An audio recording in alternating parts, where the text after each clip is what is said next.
We're getting closer to the New England Patriots taking on the Kansas City Chiefs on Sunday. I'm Sierra Goodwill here with Evan Lazar.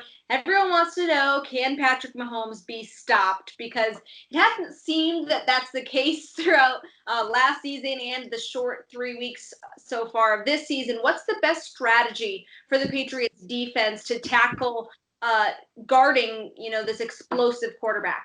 Well, we can get into some of the schemes that they can use defensively, but philosophically, from a big picture standpoint, this reminds me a lot of those matchups with Peyton Manning back in the day, the 2013 Broncos or even the 03-04 Colts, where the Patriots went two ways about it. One was they forced Manning to hand the ball off to Edgerrin James and Noshawn Moreno and said, if you're going to beat us, it's going to be on the ground and we're not going to let you throw the ball too often. The second thing was obviously ball control on offense, taking away possessions. I think we all remember the early 2000s defenses and how they basically kept Manning on the sideline over and over again with Corey Dillon and those guys just running the football down Indianapolis's throat. I think that we're going to see a similar game plan against Kansas City this week. Last year, they played 6 or more defensive backs on 80% of their snaps. They basically begged Patrick Mahomes to hand the football off and told him you weren't going to beat us through the air that day. And it basically worked. I mean, they only gave up 23 points. So I think that philosophically, that's the best way to do it. In terms of stylistically, schematically, how they're exactly going to cover everybody, I think you got to play man coverage against Mahomes and just hope that you hold up in the back end, because you play zone against this team.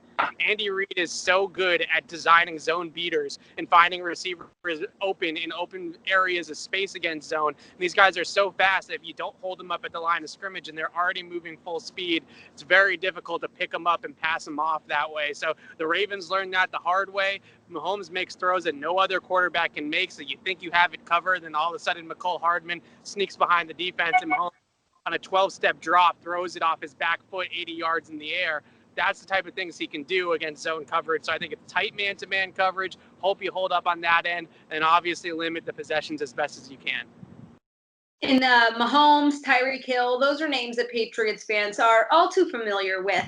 But they do have another new threat on offense. What new challenges does Edwards-Helaire bring?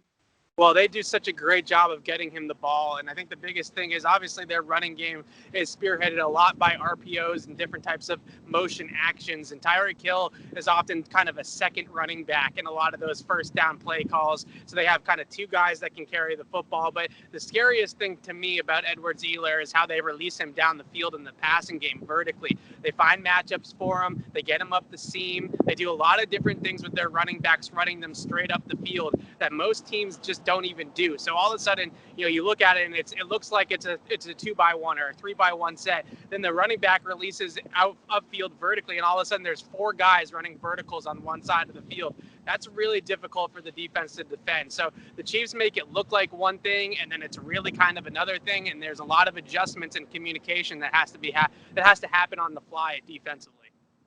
Well, for all of our coverage leading up to the game, you can find it on our website at clnsmedia.com, and as always, on our YouTube channel at Patriots Press Pass.